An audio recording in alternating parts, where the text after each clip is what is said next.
नांदेड़ के भोकर तालुके में कोरोना के खिलाफ जंग में अब अदलिया के लोग भी शामिल हो गए हैं। भोकर के जज एमएम शेख की क़यादत में अदलिया के स्टाफ ने सड़कों पर उतरकर लोगों में बेदारी पैदा करने की कोशिश की। जज एमएम शेख ने ऐटों में घूम घूम कर लोगों को कोरोना के खतरे से वाकिफ करवाया। इन्होंने लोगों से अपील की कि घरों से बाहर ना निकले और इंतहाई ज़रूरी हो तब चेहरे पर मास्क लगाकर निकले और सोशल डिस्टेंसिंग का ख्याल रखे। शहर की सड़कों पर जजों समेत अदलिया के तमाम मुलाजिमीन के उतरने से भोकर में मुस्बत असर पड़ा है। इस बेदारी रैली में जज एमएम शेख के साथ दीवानी जज एमपी पांडे, तालुका विधि सेवा समिति, पुलिस इंस्पेक्टर विकास पाटिल, अदालत के मुलाजिमीन वीवी कृष्णवाड़, वीएस गाजरे और बल्दिया से वाघमारे भी मौजूद थे।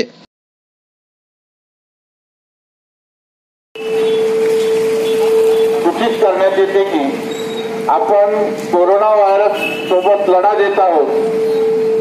2 महिन्यापासून हा लढा आपला चालू आहे। आपण कोरोना व्हायरसला आपल्यापासून दूर आजपर्यंत दूर ठेवलेला आहे। आपल्या राहत असलेल्या शहरामध्ये व तालुक्यामध्ये आजपर्यंत कोरोना व्हायरसचे शिरकाव करू शकला नाही आणि त्याचा पराभव आपण केलेला आहे। परंतु यापुढेही आपल्याला शासनाने, केंद्र सरकारने, राज्य सरकारने दिलेले नियमावलीचं पालन करायचं आहे। सुरक्षित अंतर ठेवायचं आहे। सार्वजनिक ठिकाणी थुकायचं नाही। वेळोवेळी हात धुवायचे आहे। मास्क वापरायचं आहे।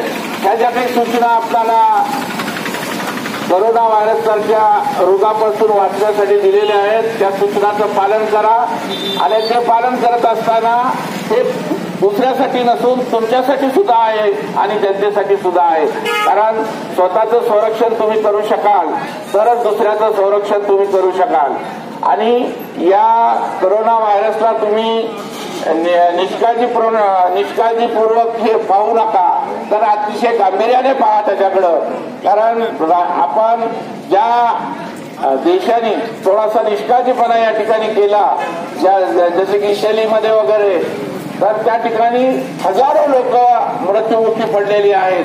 त्यामुळं थोडाही निष्काळजीपणा जर केला तर याचे गंभीर परिणाम होऊ शकतात व या रोगाला कुठल्याही प्रकारचं औषध नाही, या रोगाला कुठल्याही प्रकारची लस नाही आणि एक व्यक्ती हा 100 व्यक्तीला पसरवू शकतो हा रोग।